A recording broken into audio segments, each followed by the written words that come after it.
Memanfaatkan kualitas lahan subur di bawah kaki Gunung Abu Lobo, sejumlah petani di Kecamatan Mauponggo mulai mengembangkan tanaman vanili sebagai sebuah investasi pertanian yang bernilai ekonomis tinggi. Beberapa warga mulai mengembangkan vanili dengan lahan hanya sekitar rumah tempat tinggalnya. Jaring-jaring plastik dibuat sebagai peneduh.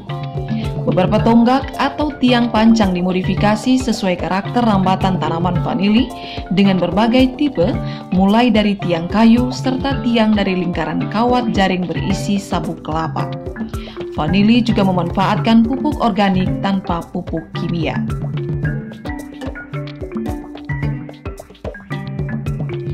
Robertus Mona, salah satu warga desa Ua yang mulai menanam vanili, mengaku mengeluarkan biaya sekitar 5 juta rupiah untuk 50 tonggak vanili di samping rumahnya. Ia harus menyiapkan konstruksi campuran semen untuk media tanamnya agar bisa bertahan lama ketimbang menggunakan bambu yang mudah rusak walaupun lebih murah.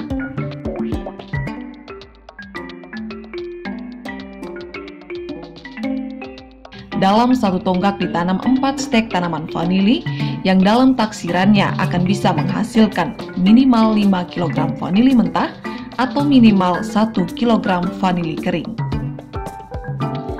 Bila memberikan air dan nutrisi yang baik dalam tempo 2 tahun, ia sudah bisa memanen.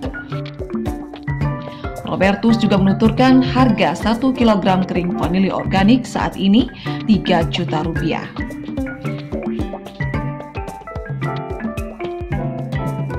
Menurut Bupati Nagikio, Johannes Don Boscodo, dalam kunjungannya ke beberapa petani vanili untuk menghargai dan merangsang para petani vanili dalam pengembangan usahanya, Kecamatan Mauponggo harus didorong menjadi sentra budidaya vanili memanfaatkan potensi iklim yang ada. Vanili adalah tanaman bernilai ekonomis tinggi. Vanili pernah berjaya namun karena persaingan usaha, nilai jualnya menjadi turun. Karena dalam tanaman vanili diselip dengan paku atau serbuk besi untuk menambah beratnya.